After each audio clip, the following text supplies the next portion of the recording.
За эрхэм үзэгч сонсогч та бүхэндээ энэ сайхан өдрийн мэндийг хүргье. Тариаланч төрж байна подкаст цувралын энэ удаагийн дугаарыг бид Увс аймгийн баруун дуруун сумаас бэлтгэж хүргэж байна. За манай энэ удаагийн дугаарт Увс аймгийн Монголын тариаланчдын холбооны Увс аймаг дахь салбарын дарга Алтан Зул одоо өргөдөн оролцож байна. Сайн байна уу та? Сайхан аврагдж байна уу? За сайн байна уу. За та бүхэн маань сайн явж ирвөө. Сайн явж ирлээ.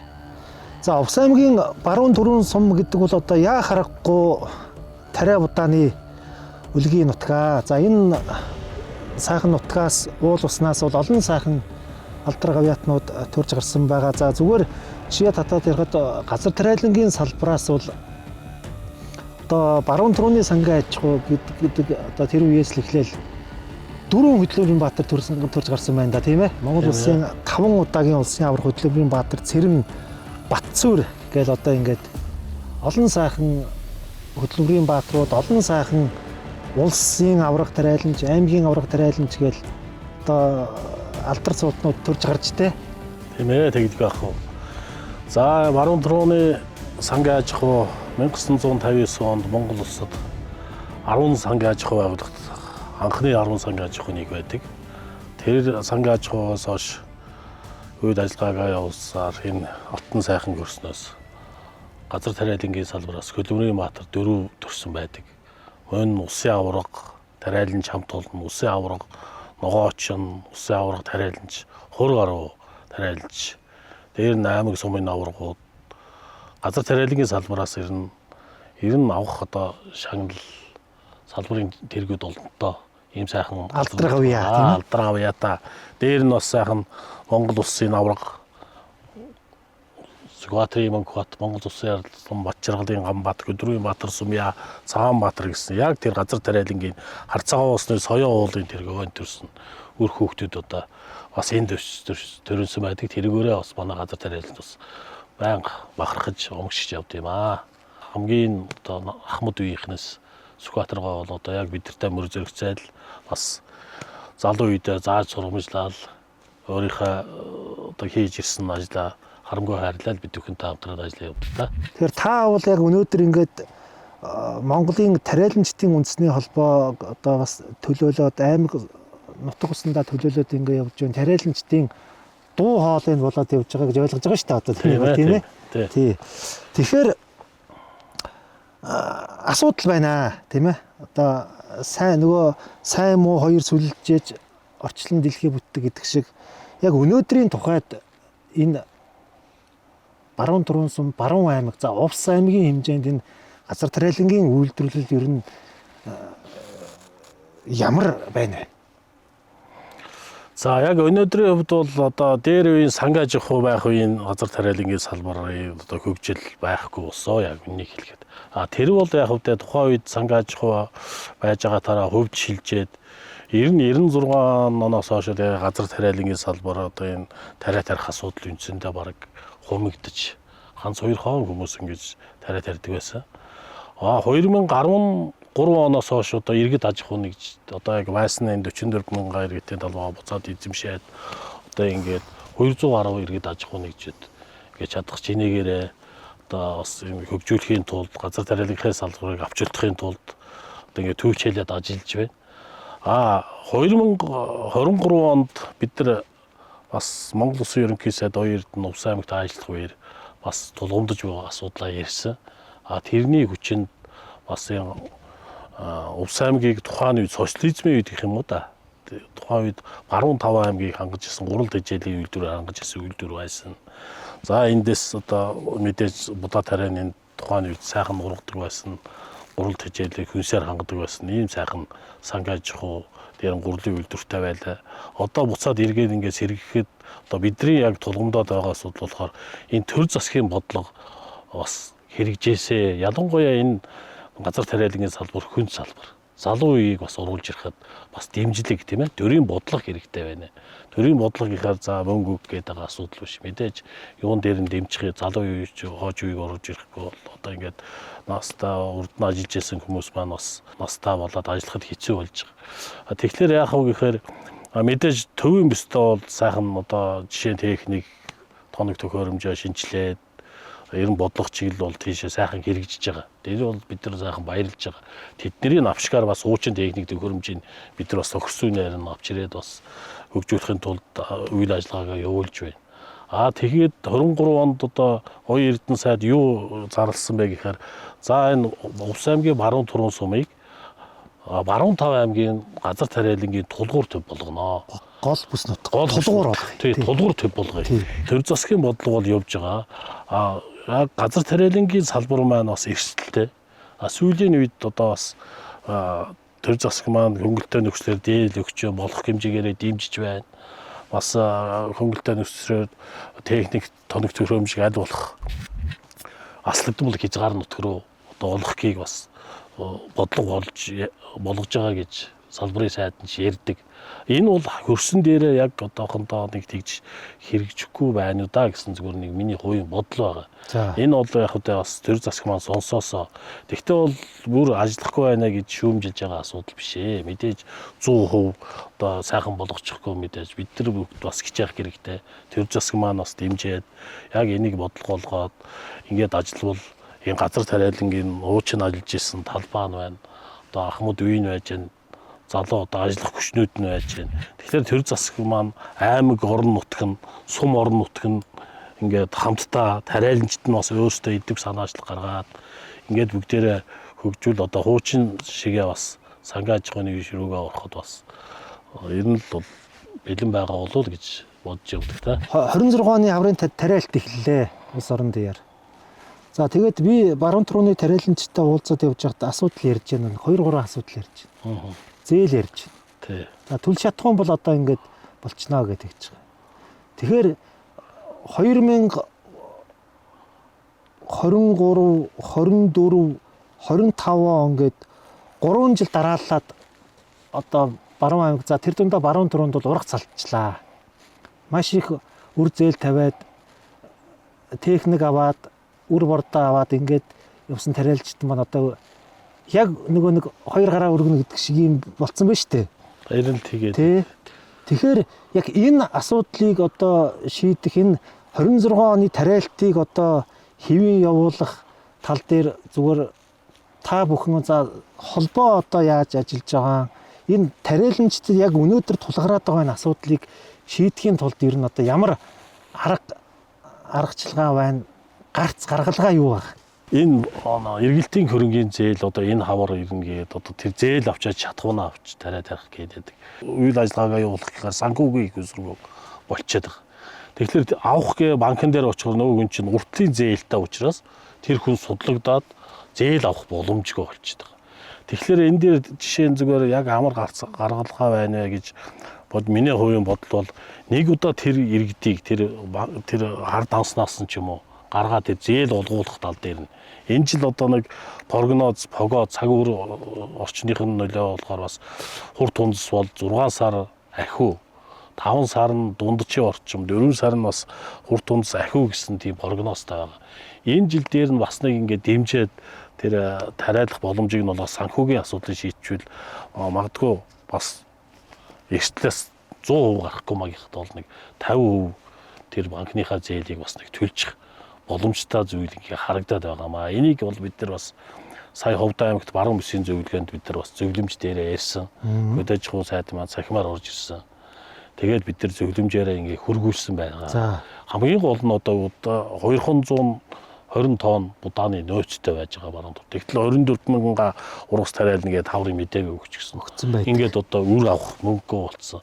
Яг тулгымдсан асуудал одоо энэ болчиход байна. Энийг та бүхэнд яг ийм хэцүү цаг үед та бүхэн маань ирсэнд бас баярлж байна. Энэний далимд бас төр засагт аль болох шуурхаа ингээд уламжлаад өгвөл сайн байна. Бид нар ч бас сум аймаг орон нутгийнхаа засаг захиргаад танилцуулаад яам одоо олгогдох газрууд нь бичиг хүсэлтээ явуулж байгаа. Энэ бол одоо хамгийн тулгымдсан асуудал энэ байгаа. Тэгээд цаашдаа мэдээж дэмжлэгээ суухгүйгээс гадна өөртөө аль болох бас тэр божис бордоогоо өөрсдийнхээ хөрөнгө юугаар аваад ургацаа ахиулах нэгж талбаагаас авах ургацаа ахиулахын тулд өөрсдөө бас хичээж ажиллах шаардлагатай байгаа гэж тариалжтай бас бид нар бас өсч ярилцж байгаа. Тэгэхээр сая шинэ засгийн газар байгуулагдаад сайд солигдчихлаа шүү дээ тийм ээ. Тэгсэн. Шинэ сайд бол бас нэлээд гол асуудлыг яриад энэ зээлийн хөнгөлөлтөө зээлийг бас нэмчих шиг боллоо. Тэгэхээр яг энэ асуудал дээр яг ямар шийд хариу ирж байна? Яг одоогоор яг нөгөө засгийн газраас манай аймагт нэг 190,500 литр 190.5 тонн хөнгөлөлтөй үнээр шатхуун нэрчсэн байж байгаа. За. Тэрийгөө одоо авах хэвээр авах гэхээ санхүүгийн үг болсон. 40 тэрбумаар ерөнхий хөдөө аж ахуйн сайд Идрбат маань одоо эргэлтийн хөрөнгөний зээлийг Улаанбаатар эрхлэгч 40 тэрбум төгрөгөөр нэмэгдүүлээ гэсэн. Яг одоо тэр мэдэгдэл хийснээс хойш ямар нэгэн тариаланч одоо нэг ширхэгч тариаланч одоо яг зээл авсан одоо хүн байхгүй л байна л да. Тэгэхээр яг энэ тулгамчаа одоо ингээд утгагүй ингээд хөрс уламжлалтаа орж ийн одоо өрөө нарлуулахаас эхлээд ариутгахаас эхлээд ажил нь байж байгаа норм технологийн дагуу хиймээр байдаг. Гэтэл үргүй байж байдаг. Тэгэхээр энийг л одоо хамгийн гол нь хөдөө аж ахуйн салбарын сайд маань эхний ээлжиний баруун түрүүний Улаанбаатар эрхлэгч хийдэд өгчвөл маш их том дэмжлэг болох. Том дэмжлэг болох гэдэг. Дараагийн тэр жижиг асуудал бол дараагийн асуудал. Мэдээж төр засаг маань анхаараа явж байгаад бас баярлж байгаа. Бүх юмыг одоо төр засгасаа бид нар бас шүүмжтэй тэгсэнгүү ингэсэнгүү болохгүй шигэдэж бас болохгүй чинь сайхан болохгүй төр засаг маань анхаарахгүй биш анхаарч байна. Бас зүтгэж байна. Бид нар бас хамаагүй бас төр засаг руугаа бас буруу гэж хэлж болохгүй. Тэгтээ бас шахаж шаардах юм бас байна. Яг тулгымдсан юм дээр болохоор яг энэ зээл яаж учраас маань тарилж маш их бухимдалтай байгаа. Тэгэхээр энэ ч одоо тариалт эхлэхэд бол нэг 30 хоног хүрэх хугацаа л үлдчихлээ шүү дээ. Үлгээ явахад. Тий. Одоо нэг 14 хоног. Тий. Тэгээд баг эхлэв шүү дээ. Хөдөө аж ахуйн сайд маань бас шуурхай ажиллаад бас шийдвэр гаргах байхаа гэж бодож байна. Өнөөдөр бас энэ зөвлөгөөнөө хийж байна. Баруун түрүүн сум маань хөдөө аж ахуйн газрын дарга маань нэрлээ. Бид нар бас аймаг орнотогтой уламжлаад бас энийг тойрогоос гарсан гишүүдтэй бас уламжилж энэ асуудлыг хүртэлж яарвчлуулах гол асуудлын юм а гэдгийг зөвлөмжийн оруулаад шахаж шаардаад явна л гэж бодож байна. Тэгэхээр за ингээд цаг үеийн асуудал бол ийм байна тийм ээ. Тэгэхээр баруун түрүүн сумд үрийн аж ахуй байгуулах ажил нь яагаад ингээд удаашраад байгаа, зогсон байдалтай байгаад байгаа, ахихгүй байгаа, урагшлахгүй байгаа гэж асуумаар байна л. Одоо социализмын үед л гэж дахиад ярианда тухайн үед бүр элит үрийн сортын тасаг хийгээд ажиллаж байсан. Одоо энэ ургамал эзэмшилгээний хүрээлэн ингээд сая хоёр доктор ярьж байна. Энд бол тэр тасаг байхад бид нар одоо энд байсан мэрэгжилтэн судлаачд нь яриад нутагчсан сууртай яриад өрийнхээ одоо норм нормативтийг ярьдаг байсан. Тэр маань одоо ингээд устдаад байхгүй болсон. Тэгээ одоо тэнд дарханд нутагчсан сууртыг энд авчираад байгаль цагуурын онцлог өөрөө. Энд чинь ургах чадвар нь өөр тийм ээ таримлууд цагуурын бисвэслөөр халуун дулааны уур амьсгал нартай өдргээд энэ нь одоо бас өөр байдаг учраас ийм бас нэг ийм асуудал байгаа. Тэгэхээр яах вэ гэхээр тэр одоо Улин гэдэг газар тэр үед ажиллагааг хийж ирсэн тэр байр уран сууцнд байгаа. Тэгээд эрдэм шинжилгээний хүрээлэнгийн салбар гээд 7-8 хүнтэй бас салбарын аймгийн төвд ажиллаж байгаа. Тэгэхээр тэрийг сэргээгээд тийм ээ үрийн аж ахуйг одоо байгуулахад боломжтой сум нь газрын гаргаж өгье. Тэгээд энэ манай энэ онцгой байдлын газар дээр нэг техник байдгийг төрийн. Тэгэхээр тэр техникүүдийг эзэмшүүлээд нэг хамгаалан гэрээ хийдэг ч юм уу. За зөвхөн үр одоо тэр эдэм шинжилгээний байгууллагууд судлаачтай бэлэн байж газрын гаргаад өгөхөр энэ үрийн нөөцийг бүрдүүлэхийн тулд зөвхөн тэр үрэл үйлдвэрлэл чанартай үрийг үйлдвэрлэх хэрэгтэй. Тэр савндан хийчихээр бид нар багч гисэн 3 жилийн дотор нэг 200 гаад бас яг тэр зөвхөн үрийн аж ахуй байгууллагад ингэж ажиллах юм бол 100% шийдчихгүй байхад энэ үрийн нэрслээс нутагчсан сууртай энд бэлтгээд буцаагаад энэ одоо 10,000 тонн элеватор баригдж байна. Тэндээ хийчихэд буцаад аваад хэрэглээд авах боломжтой. Энэ бол маш их төхөмтэй. Дээр нь бид нар одоо жишээ нь бас нэг асуудал ярив. Бас нэг зовлон 2-3 жил ярьж байгаа. 2018-19 онд нэг аслагдвал бишийн нэмэгдэл гэж олгож ирсэн. Тий. Тэр маань яаж исэн гэхээр одоо 1000 км-с дээш аслагдвал газар тариалангийн бис нутагт оршиж байгаа газар тариалжтэй. Одоо Улаанбаатар урамшил, күнсний ногоо урамшилч саяхнаас эхэлж байгаа. Улаанбаатар урамшил авч байгаа төвийн бисээсээ 50% илүү болгоно. Жишээ нь тоон тутам 80,000 байсан бол 120,000. Энэ бол маш том дэмжлэг болж исэн баг. Тэрийг одоо сэргээгээд өгөөч гэгээд бид нар бас уламжилж байгаа. Тэр тойргийнхаа гишүүдэд нодноч тавьж уулзсан. Төсвийн тухай хуулиас аслагдмал гэдэг үгийг авч хаяад тэр хэрэгжих байсан гэж тэр мэд судлаад хариу авсан тэр манай гишүүд манд тэгж хариулсан. Одоо тэрийг яг энэ 1000 км-ээс дээш ганц бүс нутаг маань Увс аймаг болчиход байгаа. Тий. Одоо тэрийг бас маш нэг нөмөрт хүсэмжилж байгаа асуудал тэр болчиход байгаа. Тэр асуудлыг бас энэ одоо 5 сарын 29-нд эдийн засгийн форум болох юм байлаа баруун 5 аймаг. Тэрэн дээрээ бас тариаланч дуу одоо нэгтгэж бас тэр засагтаа уламжлая гэсэн бодолтой байгаа. Бүсийн нэмэгдлгээд бас тэгвэл нэмэртэй л байсан юм байна да тийм ээ. Маш их нэмэртэй юм байна тий. Бид нар ч одоо 200 төгрөг төлж хотоосоо өрөө ачиж ирнэ. За ургасан тариагаа дахиад 200 төгрөг тээвэрлдэг байсан. Одоо шатхууны маань үнээс хэд болсон бэ? 400 болцсон байна. Тий. Тэгээ одоо дахиад тэр нэмэгдэн тарьсан тариа маань одоо хэд хүрэхийг мэдэхгүй бид нар. Өрөө одоо 2000 гараа явчлаа. Тэр 2000 хэдэн зуугийн 2-300 өрөө авч ирээд тариад бид нар дахиад үн хэдээр тогтохыг бид нар мэдэхгүй байна. Тэгэхээр тэр бүсийн нэмэгдэл маань маш одоо бүр шийдчихгүй мөн гэхэд бол хангалттай бид нарт бол дэмжлэг үзүүлж байсан. Тэгээд их тариаланчд бас баярлдаг байсан. Одоо бодлого маань хэрэгжих байсан. Тухайн салбарын сайдууд хамтарсан тушаал гаргаад энэ хүмүүс тээвэр хийж гинэ.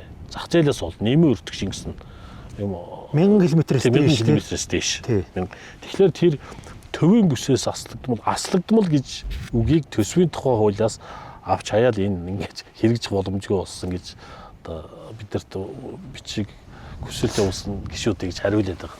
Одоо энэ зөвлөгөөний шийдвэр дээр бас яг л энийг дараагийн асуудал болгоод бас хүсэлтээ зөвлөмж дээрээ бичиж байна.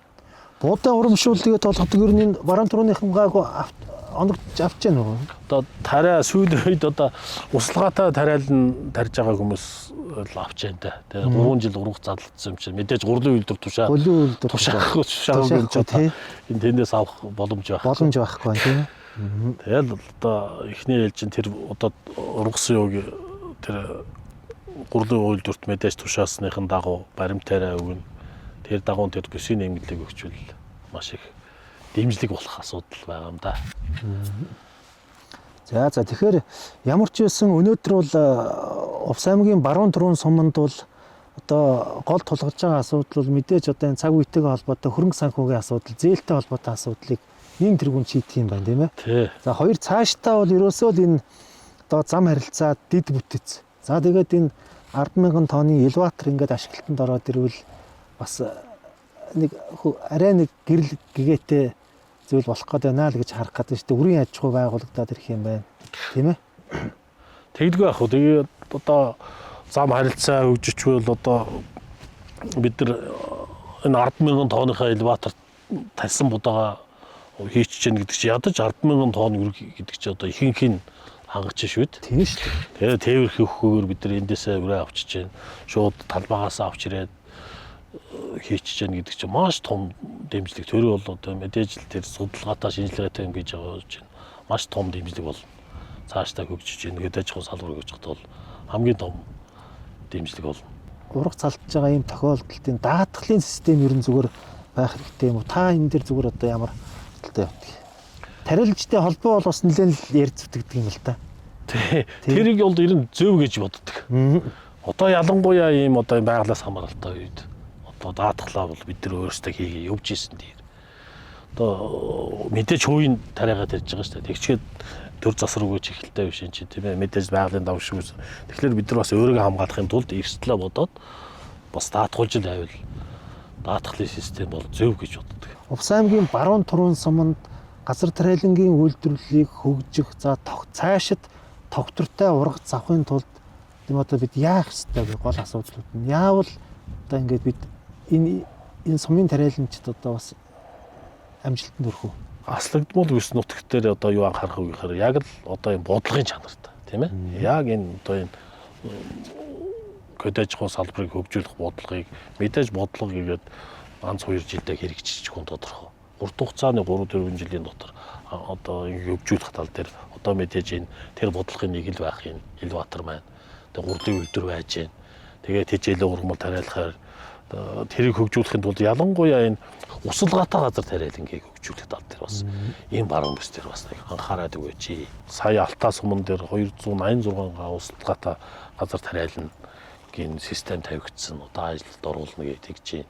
Ер нь бол 1000-аад орчим га усалгаатай газар тариалангийн систем тавигдсан байх шүү. Усталгаажуултын нөөц сан бол энд ингээ байж тээ. Тий, энэ бол одоо дээр үеийн Оросын 4000 га эргэлтийн талбайтай тухайн үеийн тэр Оросын тийм услахааны тийм балжанг гэдэг үү тэрүүгээр услах тийм зөрүүлэлтээ. Одоо бол сүүлийн үеийн тоног төхөөрөмж хардсангүй бас боловсронгуй болоод ус баг ашигладаг болцсон.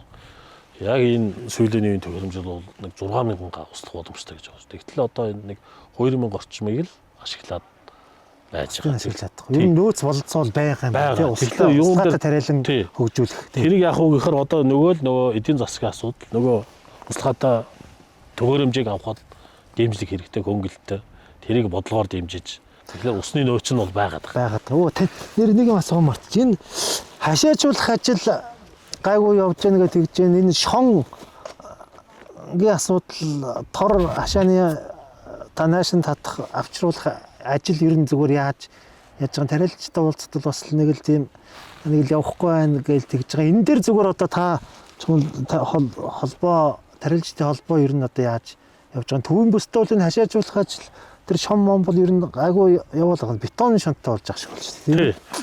Тий. Энэ асуудал 22 оноос хойш яригдж байгаа. За. Төвийн бүс бол маань одоо модон шон тухайн үед модон шон бариад хашаажуулах төсөл төрөөс мөнгөний үгээд тэр модон шон маань одоо ингээд унаад муудцсан гэгээд тэгээд бетон шоног байна гэгээд асуудал дэвшүүлээ. Тариалчдын зөвлөгөөн дээр хэрэгжижсэн асуудал. Тэгээд тухайн үед бас Увс аймгийг оруулаач гэдэг санал хүсэлтэд тавьсан. За. Одоо төвийн бүсийн 6 аймаг ороод ер нь бол 3 аймгийн шонгийн бүрэн хангагдсан. Хашаагаш татаад дуусч байгаа юм байна.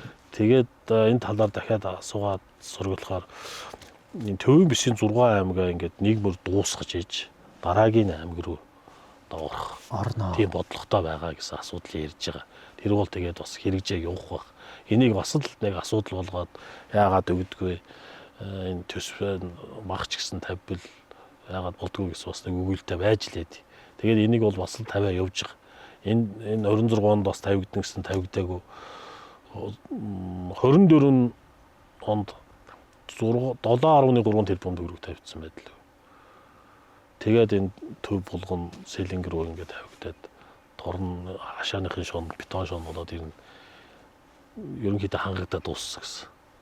Тэгээд одоо дараагийн шатанд нь тэр Увс аймаг орохоор төлөвлөгдсөн байгаа гэж л хараад байна тийм ээ. Тий хараад байна. Тэр одоо бас хэрэгжих л байх. Ер нь бол хэрэгжүүлэхийн тулд одоо бид нар бас яг л энэ дагуу яг ингээд энэ асуудлыг орхитуулаад байхаар манай яг нэг үгийг хэлэхэд манай тариалчид бас жоохон ингээд гомдолтой байдсан шүү дээ. Жоохон яагаад ингээд аслагдмал бүс нутагтаа анхаарыг гээд хүнсний хангамж одоо шин сэргэлтийн бодлого гээ засгийн газар Атар 4 улсын хурал 36 дугаар тогтоол гээ батлаад байдаг. Ягаад ч юм энэ одоо аслагдвал бүс нутаг руу анхаармаар байдаг аймаг сум гэх юм байна. Доо чатандаа уламжлахгүй болохоор дээд чатандаа бас байхгүй байдаг ч юм болов гээд одоо энэ бас шүүмжлэлтэй л хандаад байдаг. Тэгээд ер нь гайгүй болох байхаа. Тэгтээ бол ер нь төр засаг маань анхаарч байгаад бас баярлж байгаа. Бас сайхны бас хэлэх хэрэгтэй. Цаашдаа энэ сайхан энэ хөндий маань социализмын үеишгээ бас баруун 5 аймгийг хангасан гурал тэжээлийн үйлдвэрэн баригдаад баруун 5 аймгийнхаа малчдыг тэжээлийн ургамал тийм ээ өвс тэжээлээр хангасан сайхан цаг үе ирэх байхаа л гэж боддоо шүү дээ. Зүгээр баруун 4 сумын хэмжээнд эхний ээлжин дээр нь хичнээн талбайг хашаажуулах шаардлагатай байгаа. За бид бүхэн яг одоо ерөнхийд нь гадна талбайгаар эхний ээлжинд бүр ерөнхийд нь тэгж хашаажуулъя. Тэгэл нэг том орох 2-3 гарцнаа гээл ургацаа хурааж авсан нөхцөлд мачтынхаа малаа андаа гэрээтэй хугацаагаар нь оруулаад явчихна. Төвийн бүсийг утгад бол манайх ч одоо энэ яг одоо 44,000 га эргэлтийн талбай гэдэг байгаа бол энэ 9,000 га маань одоо энэ Киргиз сумын нутагт дэвсгэрт орчиж байгаа. За. Хуучин дээр болохоор чинь газар тариалангийн бус сангийн аж ахуй байсан учраас бүх сангийн аж ахуй гэдгийг юугаар явуулсан. 95 онд болохоор засаг захиргаа нутаг дэвсгэр нэгжийн тухай хуулиар батлагдахаар тэр газар нь өөрсөн мөн нутаг дэвсгэрт орцсон явж байгаа. Тэгэхээр одоо харьцангуй тэр ерөнхийд нь ингээд шонгийн татах юм бол бас төсөв мөнгө бол төвийн бүсгүүд хамаагүй баг гарнаа гэж. Харин энэ асуудлаа бид нар бас аймаг орон нутагтаа тавиад 23 оны төсөвт бас 142 сая төгрөг тавилаад 1200 ширхэг тоор бас авсан байдаг. За. Та нар бас аймаг орон нутгаа дэмжээ газар тариалангийн бус нутгаар батлагдлаа гэсэд аймаг орон нутгаар дэмжээд төсвөөс 146 сая төгрөг баталж өгсөн. Тэргээ бас сүмчүүд газар тариалангийн бусдаар батлагдсан уу те? Батлагдсан 2023 оны 2 сарын 10-ны засгийн газрын 62 дугаар тогтоолыг дээр ингээд батлагдсан. 10 сумын 22 багийн нутаг дэвсгэрийг газар тариалангийн бус нутгаар засгийн газрын тогтоолоор батлагдсан. Зөв. Тэгэл нөө засгийн газрын тогтоол батлагдсан одоо бүр батлагдсан биш бүр дурдсан. Ягаад анхаардгүй гээл нэг гоморхол яваал байгаа тийм. Бас яг бүр хамаагүй бас тэгж их шөөмжлөхийг бас ярмэлцдэг бай. Тий. Шөөмжлөх юм шөөмжлээд бас төрөөсөө сонсох бас үүрэг хариуцлага хүлээе л гэж байна. За. За баярлалаа танд. За баярлалаа. Таны ажилд амжилт хүсье. Урах зариун байх болтугай. Та бүхэнд яг энэ сайхан цаг үед ирж бас бидэрт яг тулгамдж байгаа асуудлыг сонсож төр засаг бусад байгууллагад дамжуулж өгч байгаад маш их баярлалаа. Ингээд та бүхнийхээ ажил үйлсэд сайхан бүхнийг хүсье. Ингээд сайхан урах завчаад бас бид бүхэн та нартайгаа иргэн уулзахыг ёроол тавьж байна.